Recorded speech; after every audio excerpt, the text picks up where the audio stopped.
नहमदुहु व नुसल्ली अला रसूलिहिल करीम अम्मा बाद। गुज़श्ता कई नशिस्तों से हमारी गुफ्तगू इस्तक़बाल माह रमज़ान के हवाले से चल रही थी।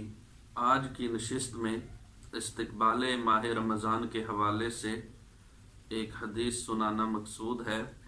इमामुल अंबिया सल्लल्लाहु अलैहि वसल्लम ने इरशाद फरमाया, सलासतुन ला तरुद्दु दावतुहुम, कि तीन बंदे ऐसे हैं कि अल्लाह करीम उनकी दुआ को कभी रद्द नहीं करता।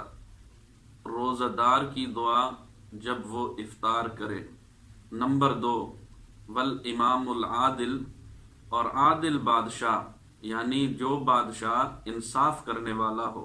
और नंबर 3, दावतुल मजलूम यरफ़उहल्लाहु फ़ौक़ल गमामी, मजलूम की दुआ कि अल्लाह करीम इसको बादलों के ऊपर उठा लेते हैं। वयुफ़्तहु लहा अब्वाबुस्समा, और इनके लिए आसमानों के दरवाजे खोल दिए जाते हैं। वयक़ूलु रब्बु वइज़्ज़ती लअंसुरन्नका वलौ बादहीन, अल्लाह करीम फरमाते हैं मुझे अपनी इज्जत की कसम है मैं ज़रूर तुम्हारी मदद करूँगा, अगरचे किसी मसलहत की वजह से कुछ देर हो जाए। तो इस रिवायत से मालूम हुआ कि अल्लाह करीम हर बंदे की दुआ को कबूल ज़रूर करता है, दुआ कभी रद्द नहीं होती। लेकिन बाज़ रिवायात में है कि जो भी बंदा दुआ करता है तो उसकी कबूलियत की 3 सूरतें हैं।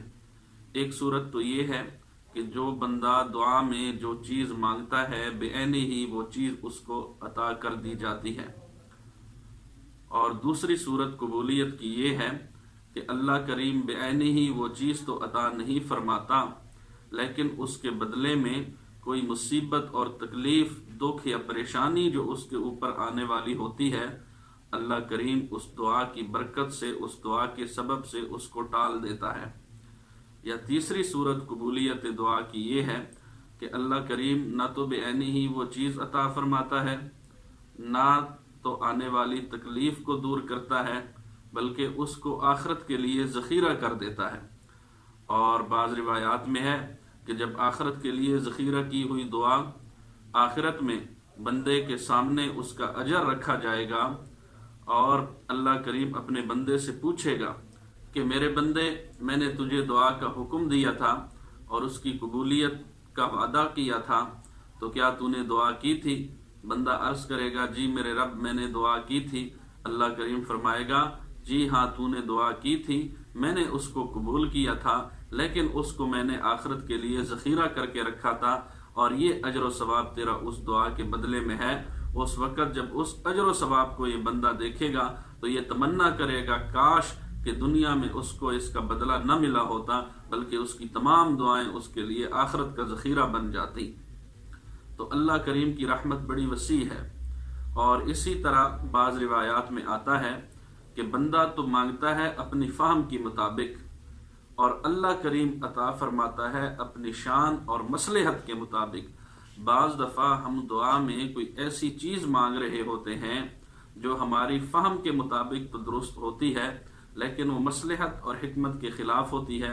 और अल्लाह करीम हकीम और मुस्लिह ज़ात है, वो हिकमत और मसलहत को देखती है।